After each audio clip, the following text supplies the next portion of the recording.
J'ai la phrase d'un de mes professeurs de Paris 5 qui m'avait marqué et qui disait: la L1 de droit sert à vérifier si vous savez être bon à la fac. La L2 de droit sert à vérifier si vous serez bon en droit. Pourquoi le LLM? Pour l'aspect toujours plus international, c'est ce qu'on nous demande le plus finalement en arbitrage, c'est cette ouverture au monde. Je pense, sans me tromper, que c'est l'aspect la plus concurrentiel actuellement sur la place parisienne. Très à la mode de dire qu'on a fait 1 milliard de masters, 1 milliard d'années, mais qu'on a fait un stage, ça me paraît risqué, très risqué même.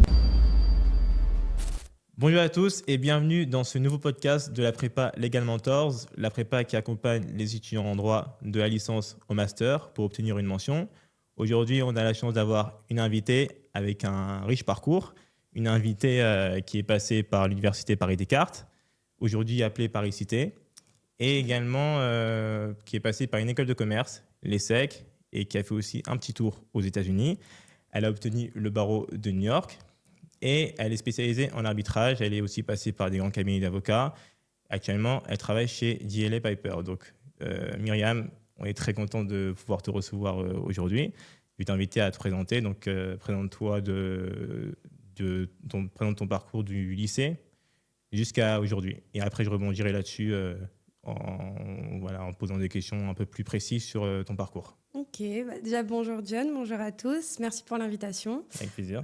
Donc du lycée, alors j'ai fait un bac ES en France, un bac ES sciences politiques classiquement, que j'ai obtenu du coup, et puis ensuite une licence de droit privé au sein de l'université Paris-Descartes, donc aujourd'hui Université Paris-Cité. Après, j'ai enchaîné par un master en droit européen des affaires, donc dans cette même université. M1, M2 parce que je suis passée après la sélection. Donc M1, M2 en droit européen des affaires. Ensuite, un master spécialisé au sein de l'ESSEC Business School en droit international et management, avec une alternance au sein de ce parcours-ci. Et j'ai terminé mes études par un LLM spécialisé en droit international, contentieux et arbitrage au sein de la Cornell Law School. Donc, Ok, voilà. très bien. Si on revient un petit peu au début de ton parcours, est-ce que tu es quelqu'un qui a toujours voulu faire du droit ou c'est quelque chose qui t'est venu plutôt tardivement?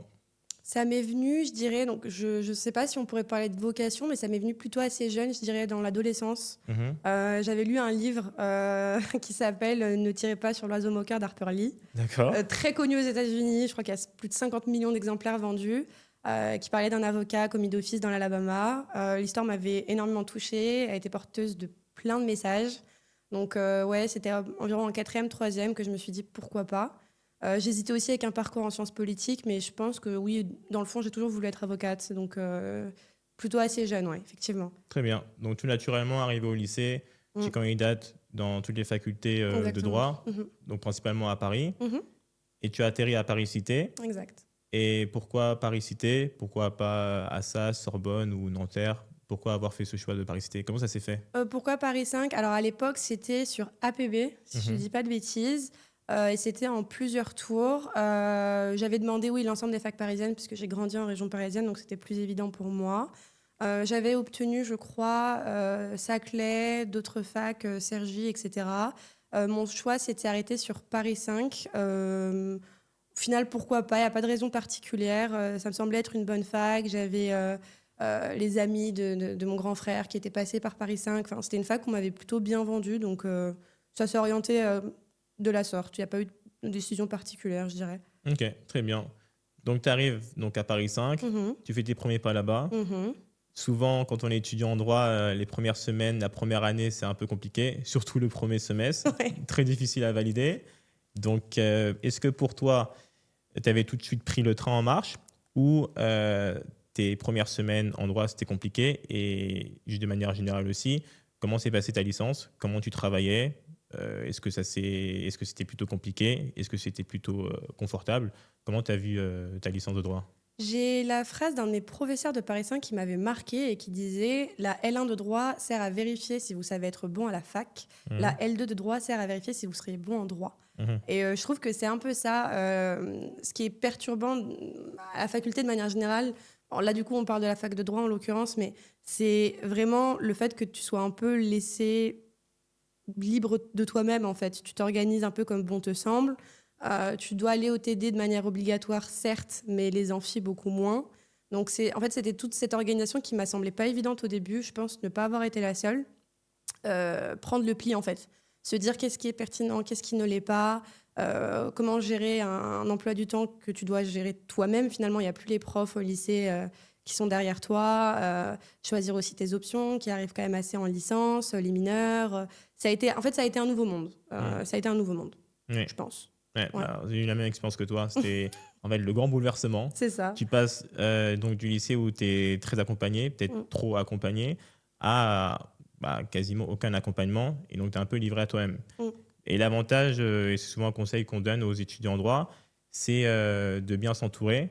Parce que il faut essayer de compenser ce manque d'accompagnement avec des camarades qui vivent la même chose que nous. Exactement. Donc, se faire bien accompagner par les étudiants qui sont aussi motivés à réussir son année.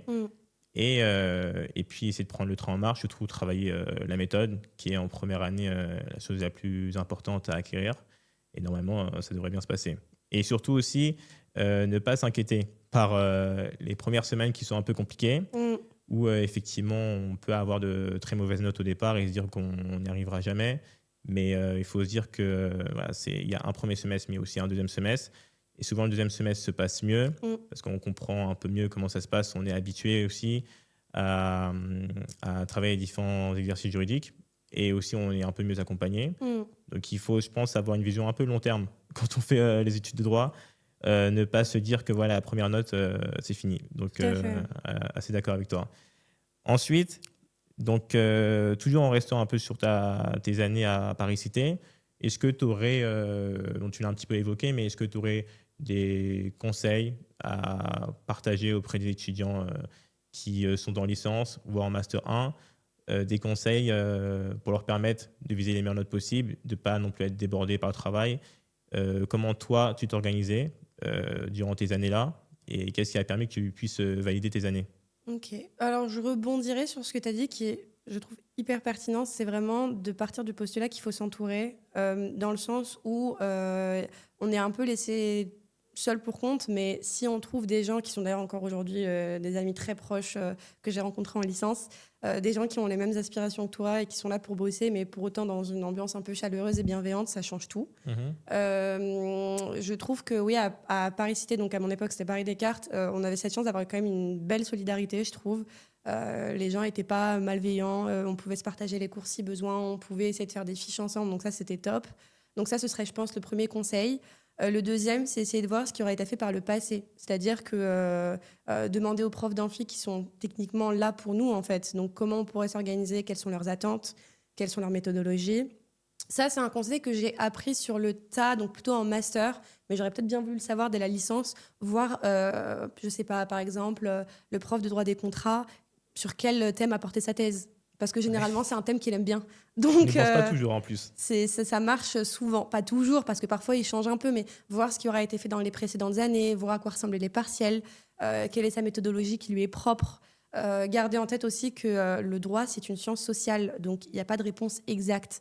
Tu as une sorte de réponse qui est l'épaule dorsale de ce qu'on attend de toi sur la copie, mais voir comment tu peux l'amener, travailler ton style, essayer d'être simple aussi, je dirais. Les premières années, on ne te demande pas des élucubrations juridiques ultra complexes ou des phrases, on te demande d'expliquer que tu as compris ce que tu as appris, d'être clair et synthétique, d'être bon en orthographe. Voilà, vraiment d'être synthétique, clair, efficace, d'apprendre de manière efficacement, voilà, d'apprendre son plan, de voir ce qu'on nous demande concrètement, de savoir aussi si on pourrait le réexpliquer à quelqu'un. Je pense que d'où l'intérêt d'être en équipe. En fait, si tu arrives à expliquer ton cours, les notions les plus tricky ou les plus complexes à ton pote, bah, c'est que généralement, tu as compris en fait, ce qu'on attendait de toi. Donc, j'aurais dit ça dans l'ensemble.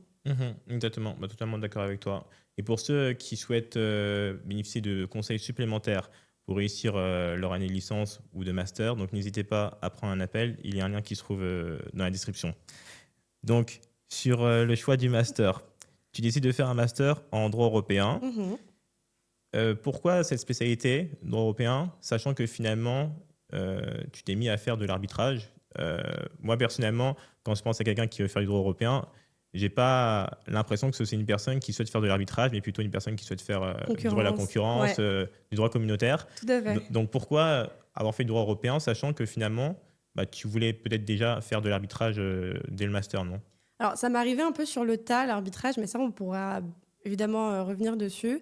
Donc, j'ai fait le master de droit européen des affaires de Paris 5, donc, qui était à portée mi-droit des affaires plus classique, droit des sociétés SP, voilà, et mi-droit européen. Donc, j'avais du droit du marché intérieur, des aides d'État, du droit de la distribution, etc.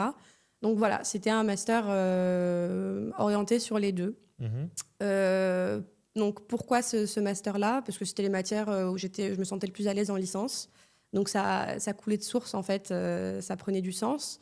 Et ensuite, c'est pas si choquant que ça, mais ça je m'en suis rendu compte après quand j'ai porté un peu plus d'attention à ce que je voulais faire par la suite. Il y a beaucoup de professionnels d'arbitrage qui ont également des connaissances, des masters en droit européen. Donc c'est pas si rare que ça. Je pensais être rare, pas tant. Il y a beaucoup de gens qui ont ensuite bifurqué vers l'arbitrage. C'est des matières qui demandent une réflexion assez poussée, une analyse, je dirais, en plan, l'analyse du TFUE ou tout plein de choses qui pourraient ressembler aussi en quelque sorte à ce qu'on fait en droit international. Dans ce master-là, j'ai eu la chance d'avoir des matières de droit international privé. Je pouvais faire du droit international public, donc ça n'a pas été limitant, je dirais. Et ensuite, parce que le coup de cœur du droit international privé, notamment, m'est un peu tombé dessus en master, donc et en M1 et en M2, et j'étais déjà spécialisée en droit européen. Mhm. Donc c'est comme ça que ça s'est poursuivi, en fait. Ça n'a pas été forcément fait exprès, mais au final, ça se goupille bien. Donc voilà. Ok.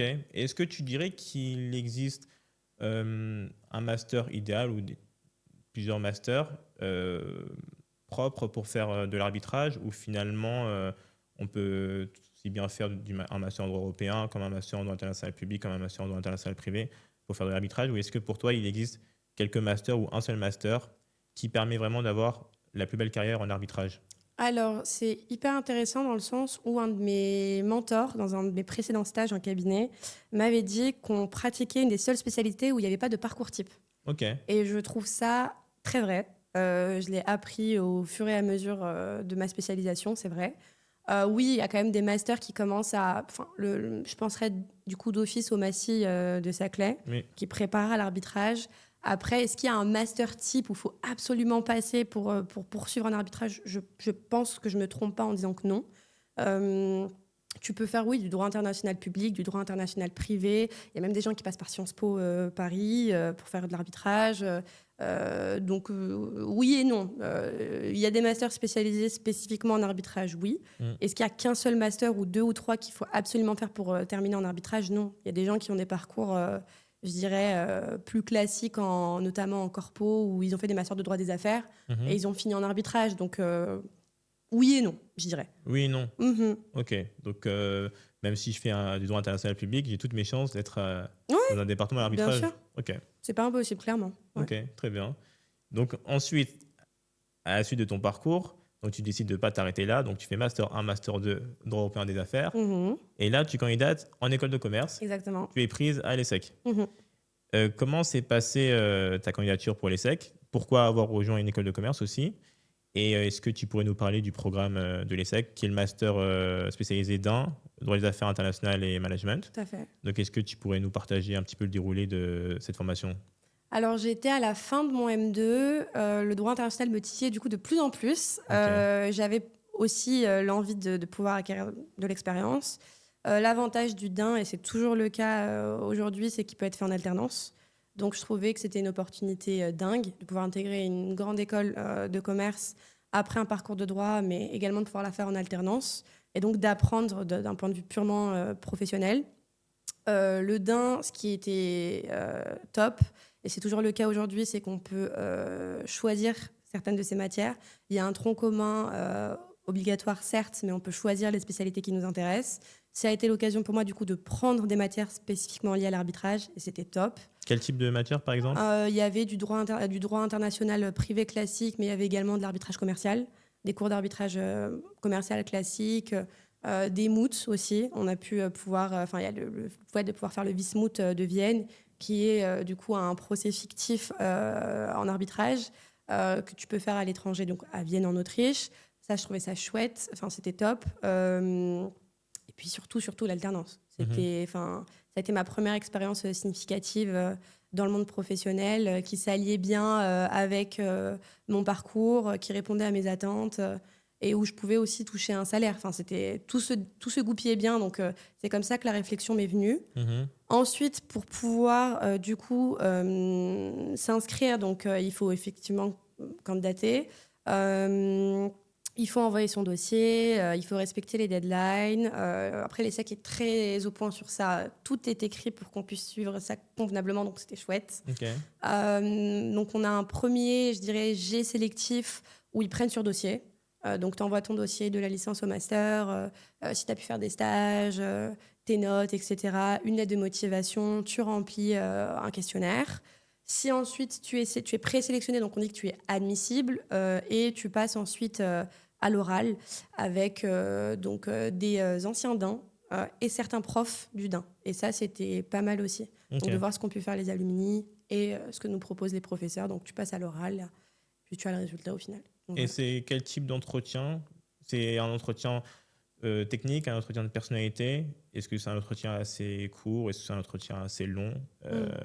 Est-ce que tu aurais quelques conseils à donner pour les personnes qui doivent préparer cet entretien? Alors, dans mes souvenirs, en tout cas à mon époque, j'ai l'impression d'être tellement vieille en disant ça, mais à l'époque, c'était plutôt un entretien de personnalité. Il peut y avoir des questions techniques sur, par exemple, ton mémoire de M2. Donc, je conseillerais quand même de préparer, parce que c'est obligatoirement après le M2, ça c'est un point non négligeable. Donc, je conseillerais quand même de préparer, de revoir clairement ce qu'on a écrit en mémoire de Master 2 notamment. Pourquoi ce Master 2? Donc, j'ai eu cette question-là. Voir ensuite si tu corresponds à ce qu'ils attendraient de toi en termes de principes et de valeurs. Donc, l'ESSEC, qui est une école qui se revendique et je trouve à juste titre très inclusive. Donc, plein de questions de personnalité, des questions sur ton parcours. Enfin, c'est vraiment, j'ai trouvé que l'entretien s'intéressait vraiment à l'étudiant. Voilà, ce serait un entretien de personnalité, mais qui peut bifurquer sur des aspects techniques, sur ce que tu as pu faire au préalable, sans pour autant que ce soit 50 minutes où tu te fais mitrailler de toutes les matières que tu as pu apprendre.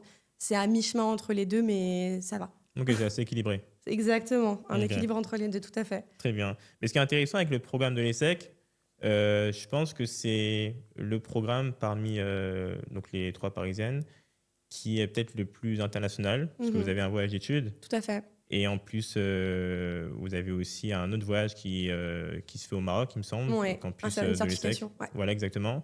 Donc pour les personnes vraiment qui ont une bonne appétence et un bon goût pour l'international, et donc des personnes par exemple comme toi qui souhaitent faire de l'arbitrage, peut-être que ça peut être aussi un programme avantageux pour ce type de personnes. Donc c'est un programme qui est appréciable par rapport à ça.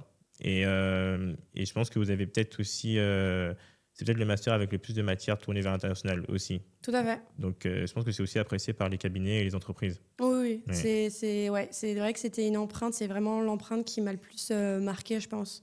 C'est l'aspect très international, la possibilité de faire la certification à Rabat, le fait de pouvoir voyager, de participer, comme je l'ai dit, au Vismout pour ceux qui s'intéressent à l'arbitrage. C'est vraiment quelque chose qui est porté sur le monde, en fait. Je sais que la promo, juste après moi, si je ne dis pas de bêtises, ont eu l'opportunité d'aller à New York notamment. Je les ai rencontrés d'ailleurs, parce que c'est ça qui est chouette, c'est que j'ai pu recroiser le DIN une fois que j'étais à New York. Il y a un vrai lien qui se crée aussi, que ce soit avec les partenaires, les alumni, les profs. C'est une très belle expérience, vraiment. Bah justement, en parlant de New York, tu es donc allé à New York pour faire un LLM, donc à Cornell, Cornell University. Donc pourquoi encore se rajouter une année supplémentaire après le MS? C'était pas suffisant. Tu as décidé de faire un LLM en plus, ce qui je pense logique quand on veut faire de l'arbitrage. Je sais pas si c'est vraiment la formation la plus prestigieuse quand on veut faire de l'arbitrage, mais déjà est-ce que tu pourrais nous dire ce qu'est un LLM, comment ça se passe, et toi pourquoi tu as décidé de partir à New York pour faire un LLM? Alors, qu'est-ce qu'un LM? Donc, le terme exact, c'est Master of Laws. C'est du coup un master supplémentaire que tu ajoutes à la fin de ton cursus et qui peut se faire à l'étranger, donc aux États-Unis, à Londres, en Australie également. Enfin, il y en a un peu partout. Je pense qu'il y en a aussi plus proche, donc en Europe. Pourquoi le LLM? pour l'aspect toujours plus international. Je pense que c'est ce qu'on nous demande le plus, finalement, en arbitrage, c'est cette ouverture au monde. C'était aussi une envie Là, ce serait du coup pourquoi Cornell spécifiquement, c'est parce qu'il y avait des matières qui m'intéressaient énormément, des professeurs qui m'intéressaient tout autant, et ça me permettait en fait de continuer à creuser ce que j'avais pu apprendre à l'ESSEC ou même en Master 2 classiquement à Descartes. Donc ouais, c'était une continuité de continuer à creuser, à fouiller et à comprendre. Ça fait long, mais je regrette pas du tout. C'était nécessaire. C'est ça, long mais nécessaire, exactement. Et comment ça se passe une candidature pour le LLM? Alors, donc, pour le LLM, tu dois t'inscrire sur une plateforme qui s'appelle LSAC, donc LSAC. Sur cette plateforme-là, excepté Harvard. Harvard, ça se fait à part directement sur le site d'Harvard. Pour toutes les autres facs états-uniennes, tu vas du coup donc, sur LSAC. Ensuite, tu sélectionnes les facs qui t'intéresseraient. De là, tu réponds à ce qu'ils te demandent. Donc, tu envoies directement un dossier. C'est payant. Je pense que c'est à peu près $200 par université. C'est quelque chose qu'il faut quand même avoir en tête. Tu réponds ensuite à ce qu'ils attendent. Donc, tu as parfois des essais à rédiger ou des questions auxquelles il faut répondre. Ensuite, tu attends. Et donc, ton dossier doit être envoyé également par papier. Il faut qu'il soit transmis sur le site, mais également par papier. Et c'est ta faculté qui doit le faire. Donc, moi, c'était Descartes. La chance que j'ai eue, c'est que j'ai fait mon cursus dans la même fac. Donc, c'était plus simple. Descartes, puis l'ESSEC, qui devait envoyer mes relevés de notes directement à l'adresse de LSAC qui sera indiquée sur leur site.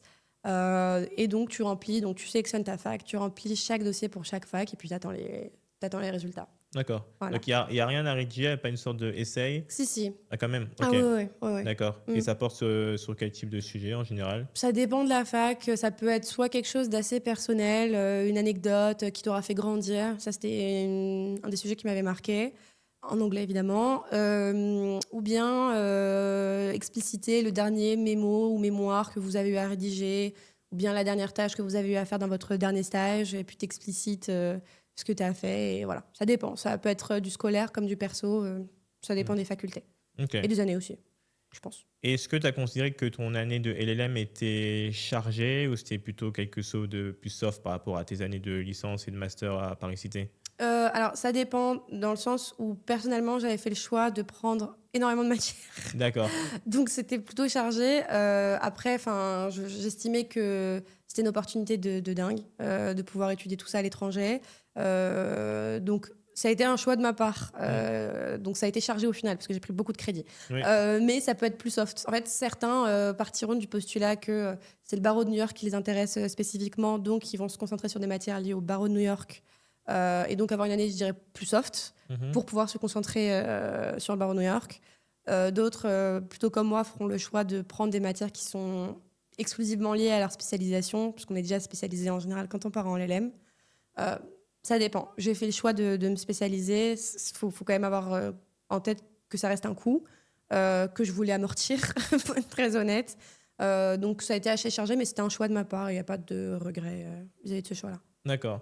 Donc, parlons maintenant du barreau de New York. Donc. Comment tu l'as préparé, ce barreau? Est-ce qu'il est extrêmement difficile? Est-ce qu'il est aussi compliqué que le CRFPA, donc le barreau qu'on peut avoir ici en France? Et quel est l'avantage de bénéficier du barreau de New York lorsqu'on revient en France et qu'on veut exercer en tant qu'avocat en France? Et aussi, l'avantage aussi d'avoir le barreau de New York quand on est dans un département à l'arbitrage? Alors, pour comparer avec le CRFPA, je pourrais pas. Je pense que c'est un grand débat d'ailleurs au sein du milieu d'étudiants en droit de dire c'est lequel est le plus dur. Enfin, c'est un concours de Quel est le plus facile? quel est le plus facile, quel est le plus Dis-le-moi, dur. tu me dis que je parte ou pas? C'est un très grand débat, j'ai l'impression. De ce que j'en ai retenu, parce que j'ai quand même parlé à des amis qui ont soit passé les deux, soit passé uniquement le CRFPA, soit uniquement comme moi le barreau de New York. Je dirais que c'est différent. De ce que j'ai compris, donc le CRFPA inclurait moins de matières que le barreau de New York. T'as ta spécialité, droit des obligues, procédure et une note de synthèse. Là où, pour le barreau de New York, tu as au total 16 matières. 16? Ouais.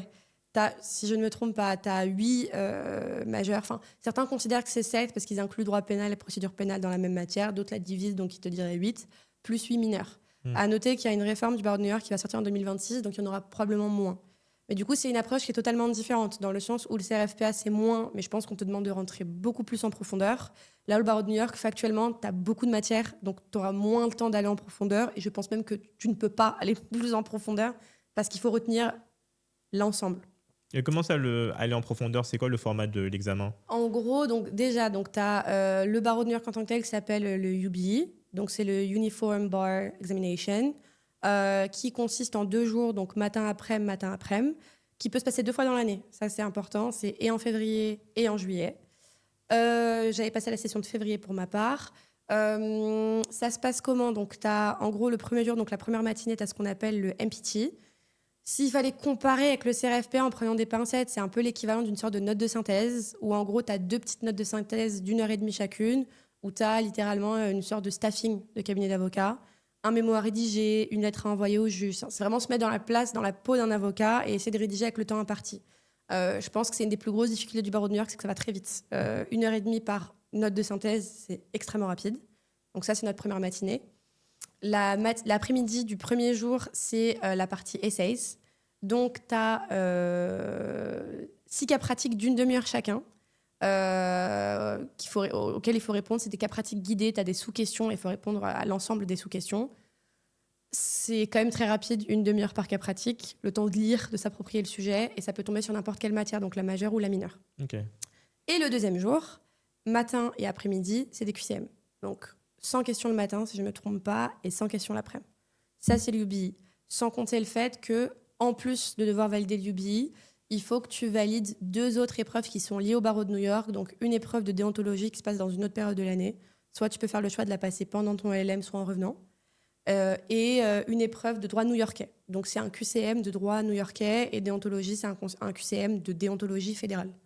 Donc voilà, le barreau de New York représente tout ça. Puis après, tu as d'autres choses à faire, envoyer le dossier à la Cour d'appel de New York. Tu as quoi d'autre à faire? Tu as les 50 heures de pro bono, c'est important aussi. Ça consiste en quoi, ça? C'est faire 50 heures de bénévolat encadré par un avocat, que ce soit aux États-Unis ou en France, où du coup, tu ne seras pas payé et où un avocat atteste que tu les auras fait. Et ensuite, après tout ça, tu pourras sélectionner une date pour prêter serment, que ce soit sur place, donc à New York City, ou en distanciel, donc via Zoom à Paris. Okay. Donc voilà. Ok, très bien. Oui, un programme assez chargé, tout de même. assez riche. Et comment donc tu t'es préparé, toi, de ton côté? Quels conseils tu pourrais donner à des personnes qui souhaitent passer le barreau de New York? C'est le conseil que je donnerais de mon côté, c'est déjà ne pas faire d'impasse. Ça paraît très difficile. On n'a pas trop envie d'écouter ce conseil quand on voit le nombre de matières, mais éviter les impasses.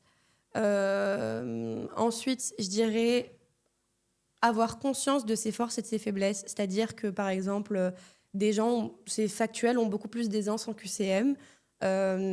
C'était moins mon cas, je pense. Et au final, c'est ce qui a fait que j'ai une très bonne note en QCM, parce que j'ai énormément bossé les QCM.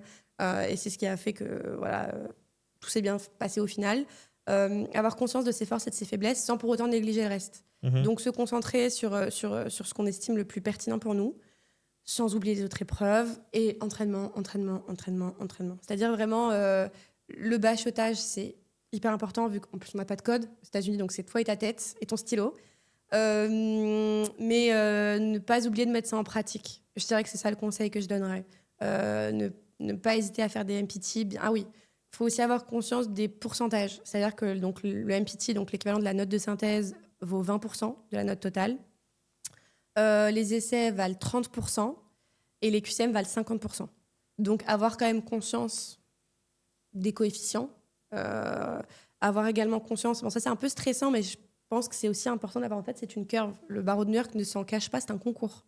Donc, qu'ils harmonisent en fonction des années, certes, mais c'est un concours. Donc, avoir conscience de d'où on se situe comparé aux autres. C'est un système très américain qu'il faut avoir en tête, je pense, avant de se lancer dans ça. Un système très compétitif, très. À l'image des États-Unis.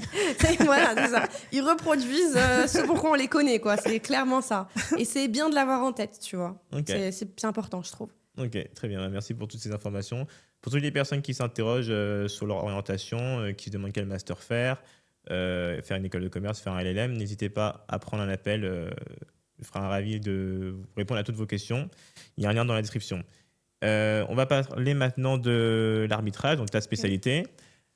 Est-ce que tu pourrais nous dire qu'est-ce que l'arbitrage? Parce que j'ai l'impression que c'est une forme de contentieux, mais avec une notation un peu plus internationale. Mhm. Donc, déjà, qu'est-ce que l'arbitrage et pourquoi toi, tu as décidé de t'orienter vers cette spécialité-là? Alors, qu'est-ce que l'arbitrage? Donc oui, effectivement, quand on pense arbitrage, de manière générale, on pense arbitrage international, bien qu'il existe des arbitrages internes, mais très généralement, quasi exclusivement, c'est de l'arbitrage international. Qu'est-ce que l'arbitrage en tant que tel? Donc c'est un mode pardon, de résolution de litige qui sera fait de manière privée. C'est-à-dire que on a le contentieux classique qui se règle au tribunal, en France notamment. Et l'arbitrage, en fait, ce sera le fait de régler un litige entre diverses parties, entre un demandeur, un défendeur, plusieurs demandeurs, plusieurs défendeurs, qu'importe, devant des arbitres, donc devant un tribunal qui sera dit privé.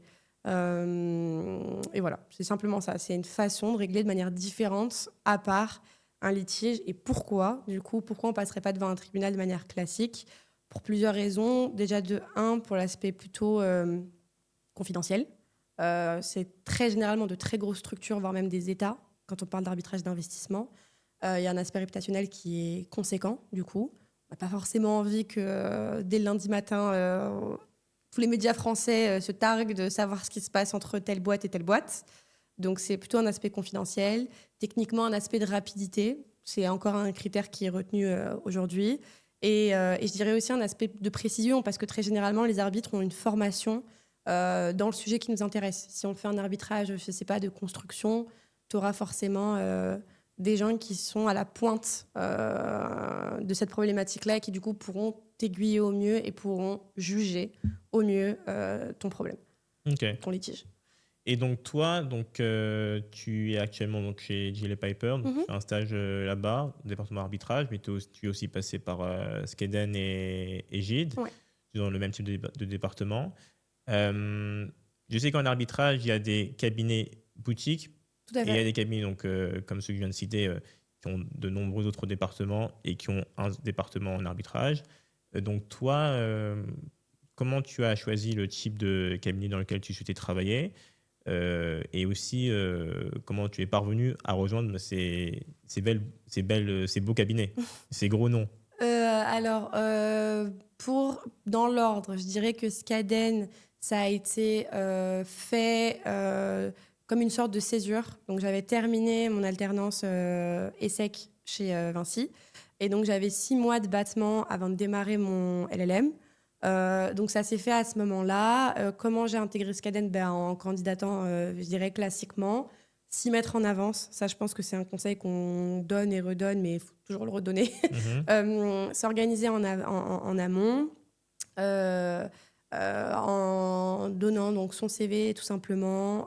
Je crois que Skaden réclame les notes, Oui. donc son dossier scolaire, une lettre de motivation qui n'est pas à prendre à la légère. Je sais que certains diront que les lettres de motivation ne sont pas tout le temps lues. C'est pas parce qu'elles ne sont pas tout le temps lues qu'elles sont jamais lues. Donc, expliquer pourquoi on veut faire cette spécialité-là, comment on veut la faire et pourquoi ce cabinet-là nous intéresserait énormément.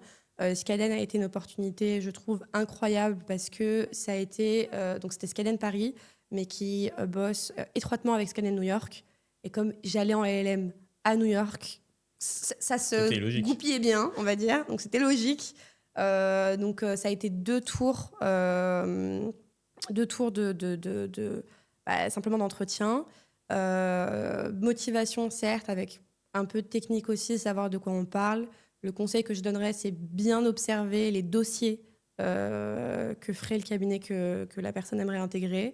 À noter en plus qu'en arbitrage, il y a quand même des spécialisations qui se créent. Il y a des noms qui se créent. Tu as des praticiens qui sont spécialisés sur certaines régions plus que d'autres. Tu as des cabinets qui sont connus, donc des boutiques notamment qui sont connues pour la zone LATAM, donc sud-américaine. Tu as des cabinets qui sont connus pour la zone MENA, donc le monde, donc le Maghreb et le Middle East de manière générale. D'autres qui sont connus pour les pays de l'Est. Ça, il faut le prendre en compte. Quel dossier est pratique? Quel type d'arbitrage? Est-ce qu'on parle d'arbitrage commercial, donc notamment entre sociétés, ou plus d'arbitrage d'investissement avec les États? Voilà, se renseigner vraiment, donc ne pas choisir un nom pour un nom, mais plus... sachant qu'en plus, en arbitrage, je dirais qu'il y a un institut personnel qui est conséquent. On s'intéressera limite plus au nom de l'avocat associé et des dossiers qu'il a pu traiter plutôt que le nom du cabinet, je trouve, en tout cas. Donc voilà, c'est ce qui a fait que ça s'est goupillé comme ça pour rentrer chez Skadden, puis après chez Gide, et après enfin chez DLA Piper. Voilà, c'est s'intéresser vraiment à la pratique du département et pas juste au nom du cabinet. Et justement, sur la pratique, quel est le quotidien d'un stagiaire classique en arbitrage? C'est souvent des dossiers avec de grands enjeux financiers et très international. Est-ce que en tant que stagiaire, on a la possibilité et l'opportunité de toucher vraiment au dossier en profondeur ou on est plutôt sur des missions un peu plus artificielles?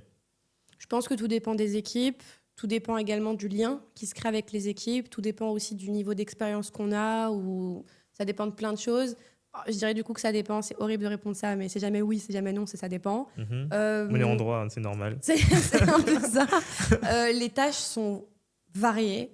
Ça peut aller du tri de pièces classiquement sur des sortes d'applications, donc du tri de pièces, mais ça paraît un peu dur, enfin pas dur dans le sens intellectuel, mais dur comme vergogne, mais c'est utile. On a besoin de savoir quelle pièce va où, donc c'est important de passer par là. Je pense que dans chaque spé, il y a des staffings qu'on n'a pas spécialement envie de faire, mais qui sont tellement utiles au final et à force d'expérience. Donc ça peut aller du tri de pièces, beaucoup de recherche juridique aussi. Et ouais, c'est très minutieux, je trouve, l'arbitrage. On peut travailler sur du droit polonais, alors qu'on n'en a jamais fait de notre vie, puis le lendemain, du droit japonais, du droit camerounais. Enfin, ça va dans tous les sens, et c'est ce qui, je trouve, exceptionnel. Donc ça peut être de tout. Il y a de la recherche juridique. À un certain niveau, on peut aussi te proposer d'aider de drafter, donc de rédiger directement, que ce soit les mémoires ou diverses requêtes à envoyer au tribunal. On peut te proposer aussi d'assister à des audiences. Et ça, je trouve ça incroyable de voir comment ça se passe réellement, sur quoi ça fait des mois que tu travailles. Je trouve ça super. Donc c'est très, très varié. Ça dépend. Ça dépend du cabinet, ça dépend des équipes, ça dépend de ce qui tombe aussi. Ça dépend. Il y a de tout. On ne s'ennuiera pas. Ok, donc ça dépend du profil, ça dépend du cabinet. Ok, très bien. Ok. Sur une note, je dirais un peu plus négative, donc dans le domaine de l'arbitrage, donc en 2024, le CMB a réalisé une enquête sur les domaines d'activité et les départements qui recrutaient le plus. Et donc parmi ces départements, on retrouve donc le droit social, le droit du travail, le droit des sociétés. On voit un taux de recrutement qui avoisine les 20-25%. Et quand on regarde l'arbitrage, le taux de recrutement est à 2%. Donc, est-ce que l'arbitrage c'est un secteur vraiment très concurrentiel? Est-ce que ce faible taux est dû peut-être au manque de départements en arbitrage dans les cabinets d'avocats?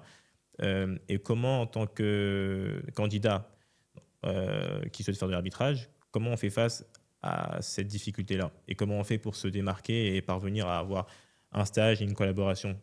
Alors, à mon humble avis, ça s'explique par plusieurs raisons. Déjà, oui, je pense, sans me tromper, que c'est l'aspect la plus concurrentiel actuellement sur la place parisienne.